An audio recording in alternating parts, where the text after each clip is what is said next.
여러분 안녕하십니까? 2019년 5월 13일 월요일 신문사설 비평을 시작하겠습니다.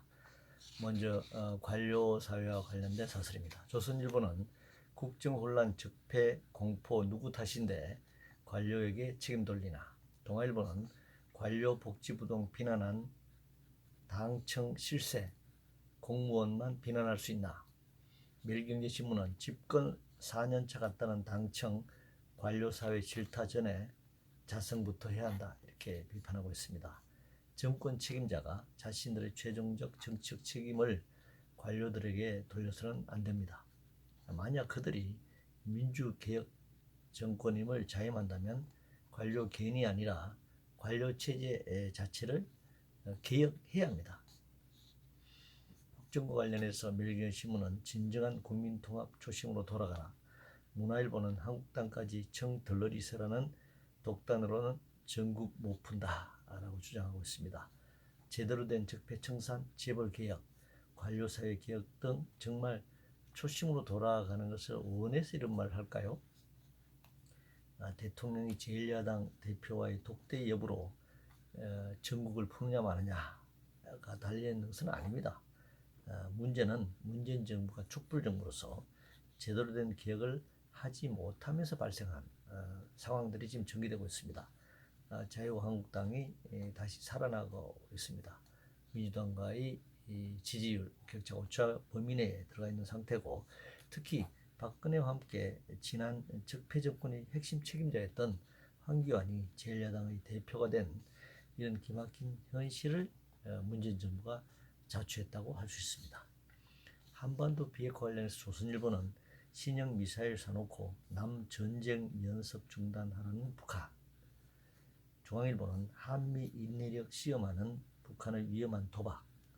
매일경제신문은 북한의 신종 미사일 방어 태세 어떻게 갖출 건가 라는 제목의 사설에서 미사일 발사를 사전 탐지에 무력화하는 킬체인 등 삼축 체제를 강화하고 미일과 긴밀한 정보 공유로 대북 감시망을 확충해야 한다, 이렇게 주장하고 있습니다. 미사일인가 발사체인가 논란이 많았죠. 미사일 포함한 발사체다, 이런 이제 전문가들의 주장도 있습니다만, 이번 발사가 남북군사합의 어디에 위반되는지, 유엔 결의 어디에 위반되는지 구체적으로 적시해야 하고, 동시에 미국이 북한에 대한 대응으로 발사한 ICBM은 유엔 결의 어디에 위반하는지도 동시에 밝힐 필요가 있습니다. 그렇게 구체적으로 사설을 써야 한다고 생각합니다. 객관적인 팩트를 가지고 사설을 써서 균형 있게 말해야 한다. 그리고 이번에 북한이 발사한 미사일이 남한에 위협이 된다고 지금 주장을 하고 있는데, 그렇다면 그동안 세계에서 미국의 무기 수입국 1위를 한 적 1위였는데, 미국에서 들여온 소위 말하면 천문학적 무기 수입, 신형 무기들은 북한이 이런 미사일 발사 시 만약에 남한으로 발사하는 것을 지금 가정하고 사설들을 쓰고 있는데, 그러면 이런 미국에서 들여온 신형 무기들은 어떤 역할을 하는지 밝힐 필요가 있고, 북한 핵에 대응해서 배치했다는 사드의 경우 그런 무용지물이 되는 것인지 이것도 밝힐 필요가 있다, 이렇게 생각합니다. 주 52시간 관련해서 조선일보는 1년 전 예견된 버스 대란, 이제 와서 국민 보고 뒤수습하라니 라면서 지금 예견되는 버스 대란이 주 52시간 때문이다, 이렇게 주장하고 있습니다. 동아일보도 관의 떠넘기기와 경직된 52시간제가 부른 버스 위기라고 주장하고 있습니다. 정말 기가찰 노릇입니다. 노동시간이 주 52시간으로 단축돼서 이런 일이 벌어지게 되었다라고 지금 주장하고 있는 것이죠. 그런데 법정 노동시간이 어떻게 52시간으로 단축됐다는 것입니까? 근로기준법에 따르면 주당 법정 노동시간은 현재 40시간입니다. 48시간, 44시간, 40시간으로 꾸준히 법정 노동시간이 단축되어 왔는데, 52시간 이상으로 노동을 시킬 수 있는 특례 조항을 얘기하면서 주당 52시간이 단축된 노동시간이다 라고 하는 그런 억지 주장을 편에서 52시간 노동시간이 단축됐기 때문에 이런 버스 위기, 버스 대란의 위기가 예견되고 있다. 이렇게 주장하면서 장시간 노동체제, 그러니까 주 50시간 단축되면 이보다 더 장시간을 시킬 수 있기 위해서는 탄력근로제를 자유한국당의 경우는 1년으로 도입하고, 민주당의 경우에는 현재 3개월에서 6개월로 확대 도입해야 한다. 이렇게 주장해 온 바가 있습니다. 이렇게 이런 장시간 노동 체제를 당연시 주장하고 있는 이 야만적 상황에 우리가 처해 있습니다. 최저임금 관련해서 중앙일보는 최저임금 인상 대통령의 속도 조절로 논의할 때다 이렇게 주장하고 있습니다. 먼저 대통령의 최저임금 공약 파기부터 따져야죠.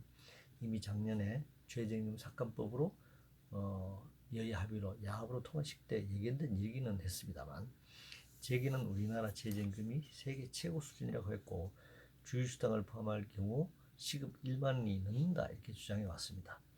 최근 민간연구소에서 우리나라 최저임금은 OECD 국가 평균 수준이라면서 이를 이제 반박하는 논문이 발표된 적도 있죠.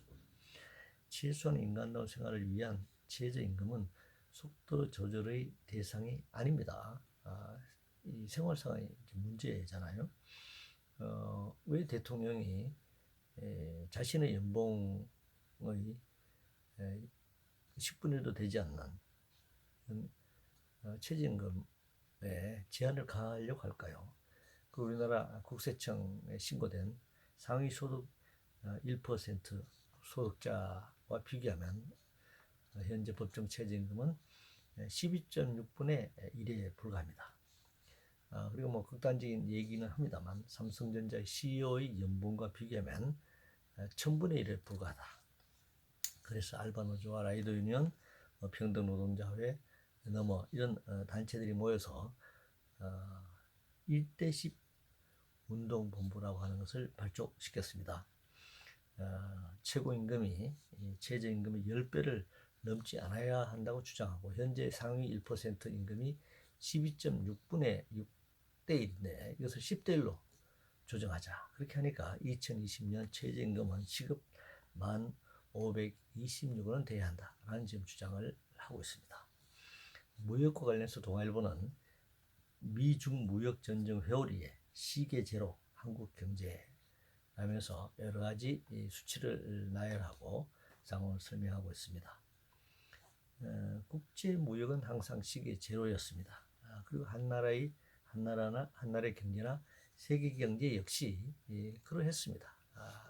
물론 추정은 해왔지만 그러나 발생할 상황에 대해서는 완전하게 예측한다는 것은 굉장히 어려운 일이었습니다. 1929년 금은금융 세계 대공황이 발생하기 전날에도 많은 주식 금융 전문가들은 주식을 살 것을 권유했고, 경제의 그 장밋빛 그런 환상을 보여줄 수 있는 그런 수치들을 제시했지만 하루가 지나지 않아 주식은 폭락했고 세계 대공황이 발생하게 되었습니다. 그래서 그 세계 대공황은 10년이 또 더 지나서 2차 세계 대전이라고 하는 제국주의 전쟁을 거치면서 그 공황 상태가 완전한 중단은 아니지만 그래도 원상 회복되는, 경제가 원상 회복되는 그 상황으로 가기에는 수많은 시간과 수많은 사람들이 전쟁에서 목숨을 잃어야 했고 수많은 파괴와 재앙을 거쳐서 이것이 극복되었다라고 하는 것입니다. 그래서 모든 미래의 상황은 시계 재료일 수밖에 없다. 특히 세계 무역과 경제는 그렇다라고 하는 것입니다. 우리 인간이 할 수 있는 것은 최선을 다해서 이것을 헤쳐나갈 뿐이다 이렇게 생각합니다. 법과 관련해서 한국경제신문은 법은 허술해서도 엉뚱해서도 조롱당해서도 안 된다 라는 제목의 사설에서 무늬만 법인차 방치하는 세법 적용, 성실납세 의혹 끊는다, 외국계 기업 대표이사 형사처벌을 남발하고 있어서 본국에서도 이걸 이해 못한다, 이웃 불편과 도시 품격 훼손 아랑곳 않는 집회 방치도 안 된다 이런 주장을 하고 있습니다. 성실 납세만 강요하니까 엄청난 탈세와 탈루가 존재하는 우리나라 지역경제가 전체 GDP에만 20 내지 25% 정도 규모라고 하는데요. 이건 다 탈세가 이루어지는 경제라고 할 수 있습니다. 박근혜 정권 때는 지하경제 활성화 이런 용어도 썼었는데요. 그리고 외국계 기업의 형사처벌만 부과할 것이 아니라 외국계 기업이 한국에서 세제 혜택을 비롯한 토지 이용이라든가 이런 엄청난 혜택 이런 것들을 얘기하지 않습니까?